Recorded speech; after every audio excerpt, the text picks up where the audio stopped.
আসসালামু আলাইকুম। সংবাদে আপনাদের সবাইকে স্বাগতম জানাচ্ছি আমি নুসরাত। শুরুতেই সংবাদ শিরোনাম। এক রাতেই ৪০০ ড্রোন ও ২৯ ক্ষেপণাস্ত্র ছুড়ল রাশিয়া। পাকিস্তানে গাড়ি বোমা হামলায় ১১ সেনা নিহত। হরমুজ প্রণালী বন্ধ করল ইরান। যুক্তরাষ্ট্রের সঙ্গে পরমাণু চুক্তিতে ইতিবাচক অগ্রগতির দাবি ইরানের। দর্শক, এতক্ষণ শুনছিলেন সংবাদ শিরোনাম। এখন বিস্তারিত।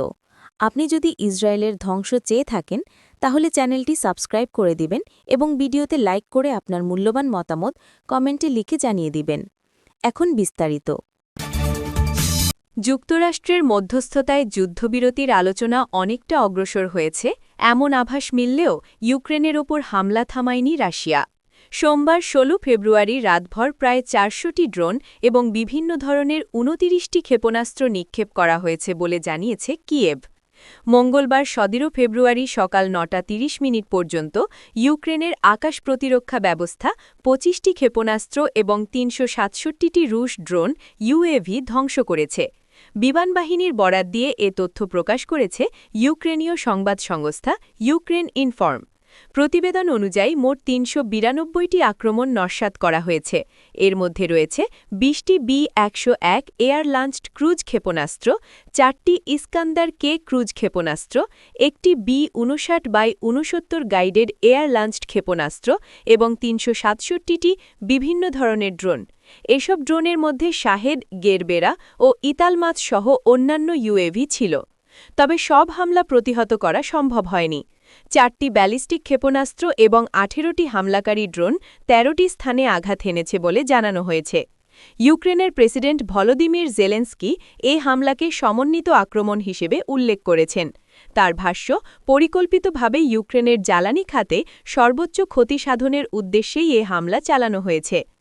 আন্তর্জাতিক অংশীদারদের প্রতি আহ্বান জানিয়ে তিনি বলেন, জীবনের বিরুদ্ধে পরিচালিত এসব হামলার জবাব দিতে হবে এবং রাশিয়ার আগ্রাসনের জন্য মস্কোকে জবাবদিহির আওতায় আনতে হবে।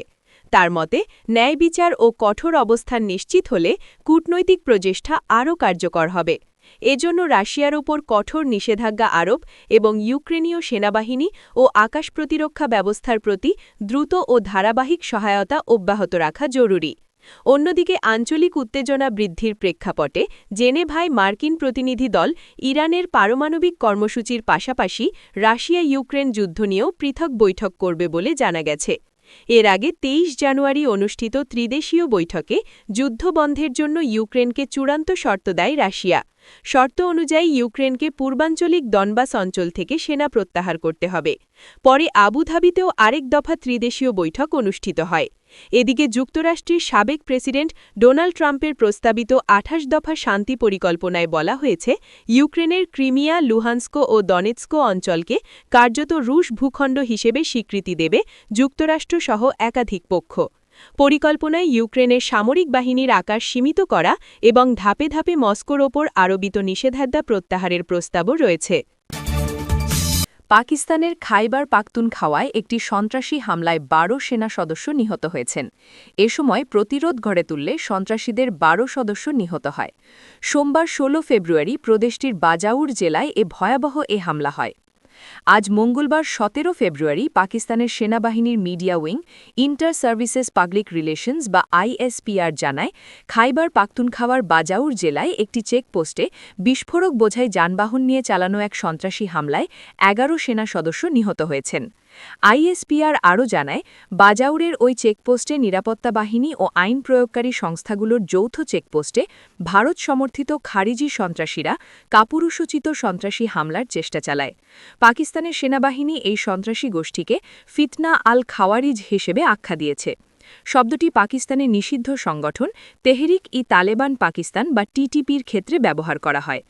বিবৃতিতে আরও বলা হয়, নিরাপত্তা বাহিনী পাল্টা জবাব দেওয়ার পর ১২ সন্ত্রাসী নিহত হয়েছে। হামলাকারীদের কয়েকজন পালিয়েও গিয়েছে। তাদের বিরুদ্ধে নিখুঁত অভিযান চালানো হয়েছে। বেপরোয়া হয়ে আক্রমণকারীরা একটি বিস্ফোরক বোঝাই যানবাহন নিয়ে চেকপোস্টের সীমানা দেয়ালে আঘাত করে। বিস্ফোরণের প্রভাবে চেকপোস্টের অবকাঠামো ধসে পড়ে এবং ১১ সৈন্য নিহত হন। পারমাণবিক কর্মসূচি নিয়ে যুক্তরাষ্ট্রের সঙ্গে পরোক্ষ আলোচনা চলাকালীন এক বিরল শক্তি প্রদর্শনের অংশ হিসেবে কৌশলগতভাবে গুরুত্বপূর্ণ হরমুজ প্রণালী সাময়িকভাবে বন্ধ করে দিয়েছে ইরান। মঙ্গলবার ১৭ ফেব্রুয়ারি জেনেভায় ওমানি দূতের বাসভবনে যখন দুই দেশের প্রতিনিধিরা আলোচনায় বসেছিলেন, ঠিক সেই মুহূর্তেই তেহরান এই ঘোষণা দেয়। বিশ্বের মোট তেলের প্রায় ২০% এই সরু জলপথ দিয়ে পরিবাহিত হয়।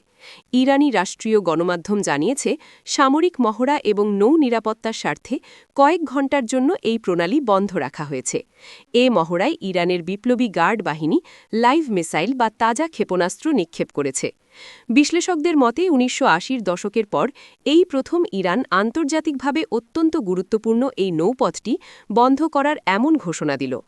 এ সামরিক উত্তেজনার মধ্যেই ইরানের সর্বোচ্চ নেতা আয়াতুল্লাহ আলী খামেনি ওয়াশিংটনকে হুঁশিয়ারি দিয়ে বলেছেন, বিশ্বের শক্তিশালী সেনাবাহিনীও মাঝে মাঝে এমন চড় খেতে পারে যে তারা আর উঠে দাঁড়াতে পারবে না। তিনি মধ্যপ্রাচ্যে মার্কিন নৌবাহিনীর শক্তি বৃদ্ধির দিকে ইঙ্গিত করে বলেন, যুদ্ধজাহাজের চেয়েও বড় বিপদ হল সেই অস্ত্র যা জাহাজকে ডুবিয়ে দিতে পারে। তবে সামরিক এই মারমুখী অবস্থানের বিপরীতে ভিন্ন সুর শোনা গেছে ইরানের পররাষ্ট্রমন্ত্রী আব্বাস আরাগচির কণ্ঠে। জেনেভায় জাতিসংঘ নিরস্ত্রীকরণ সম্মেলনে তিনি বলেন, আলোচনার মাধ্যমে একটি টেকসই সমাধানে পৌঁছানোর জন্য একটি নতুন জানালা উন্মোচিত হয়েছে। তিনি এই আলোচনা নিয়ে আশাবাদ ব্যক্ত করলেও সাফ জানিয়ে দিয়েছেন যে কোনো আগ্রাসন মোকাবিলায় ইরান পুরোপুরি প্রস্তুত। এদিকে মার্কিন প্রতিনিধি দলের নেতৃত্বে থাকা জ্যারেড কুশনার ও স্টিভ উইটকফ আলোচনার অগ্রগতি নিয়ে সরাসরি মন্তব্য না করলেও মার্কিন vice president JD. Vance Fox নিউজকে জানিয়েছেন, আলোচনা কিছু ক্ষেত্রে ইতিবাচক হয়েছে।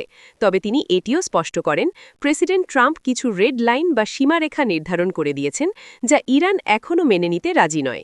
উল্লেখ্য, গত সপ্তাহে প্রেসিডেন্ট ডোনাল্ড ট্রাম্প বিশ্বের বৃহত্তম বিমানবাহী রণতরী USS জেরাল্ড আর ফোর্ড মধ্যপ্রাচ্যে পাঠানোর নির্দেশ দিয়েছেন। এর ফলে ওই অঞ্চলে আগে থেকেই অবস্থান করা USS আব্রাহাম লিঙ্কনের সঙ্গে যোগ দিচ্ছে এই বিশাল সামরিক বহর।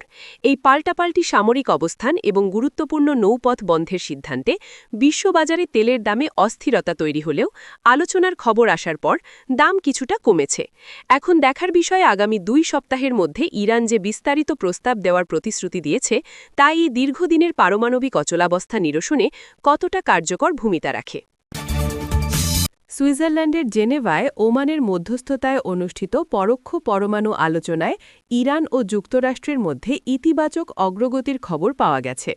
মঙ্গলবার ১৭ ফেব্রুয়ারি অনুষ্ঠিত এই আলোচনার পর ইরানি পররাষ্ট্রমন্ত্রী আব্বাস আরাগচি জানিয়েছেন, দীর্ঘ অচলাবস্থার পর উভয়পক্ষ একটি সম্ভাব্য চুক্তির খসড়া তৈরির লক্ষ্যে কিছু নির্দেশনামূলক নীতিমালার বিষয়ে একমত হতে পেরেছে। তবে ওয়াশিংটনের পক্ষ থেকে সুর কিছুটা মিশ্র। মার্কিন ভাইস প্রেসিডেন্ট জে.ডি. ভ্যান্স জানিয়েছেন, কিছু ক্ষেত্রে অগ্রগতি হলেও তেহরান এখনও প্রেসিডেন্ট ট্রাম্পের নির্ধারিত সব রেড লাইন বা সীমারেখা মেনে নিতে প্রস্তুত নয়।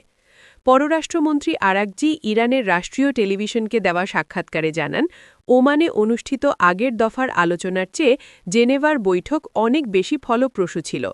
বর্তমানে উভয় পক্ষের সামনে একটি পরিষ্কার পথ তৈরি হয়েছে এবং শিগগিরই চুক্তির খসড়া বিনিময় করে তৃতীয় দফার আলোচনার তারিখ নির্ধারণ করা হবে। এই আলোচনার মূল লক্ষ্য হল ইরানের পরমাণু কর্মসূচিকে কেন্দ্র করে যুক্তরাষ্ট্রের সম্ভাব্য সামরিক হস্তক্ষেপের ঝুঁকি এড়ানো। এদিকে ফক্স নিউজকে দেওয়া এক সাক্ষাৎকারে মার্কিন ভাইস প্রেসিডেন্ট জে.ডি. ভ্যান্স বলেন, প্রশাসন কূটনীতিকে প্রাধান্য দিলেও তেহরানকে অবশ্যই মার্কিন শর্তাবলী মেনে নিতে হবে। তিনি সতর্ক করে দিয়ে বলেন, প্রেসিডেন্ট যখন মনে করবেন যে কূটনীতির সময় শেষ হয়ে এসেছে, তখন তিনি যে কোনো ব্যবস্থা নেওয়ার ক্ষমতা রাখেন। বিশেষ করে ইরানের ইউরেনিয়াম সমৃদ্ধকরণ এবং ক্ষেপণাস্ত্র কর্মসূচির মতো বিষয়গুলো নিয়ে ওয়াশিংটন কঠোর অবস্থানে রয়েছে। আলোচনার সমান্তরালে পারস্য উপসাগরীয় অঞ্চলে উত্তেজনাও চরমে। সম্প্রতি যুক্তরাষ্ট্র ওই অঞ্চলে 2টি বিমানবাহী রণতরী মোতায়েন করেছে, যার মধ্যে USS আব্রাহাম লিঙ্কন ইরানি উপকূলের মাত্র 700 কিলোমিটারের মধ্যে অবস্থান করছে। এর প্রতিক্রিয়ায় ইরানের সর্বোচ্চ নেতা আয়াতুল্লাহ খামেনি হুঁশিয়ারি দিয়ে বলেছেন, তাদের কাছে মার্কিন রণতরী ডুবিয়ে দেওয়ার মতো বিধ্বংসী অস্ত্র রয়েছে।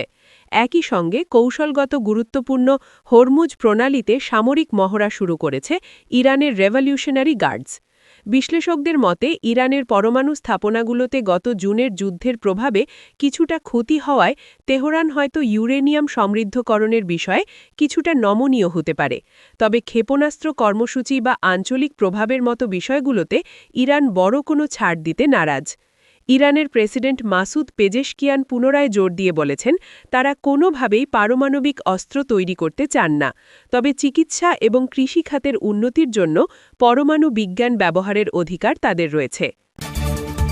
আপনি যদি আমাদের চ্যানেলে নতুন হয়ে থাকেন তাহলে চ্যানেলটি সাবস্ক্রাইব করে দিন।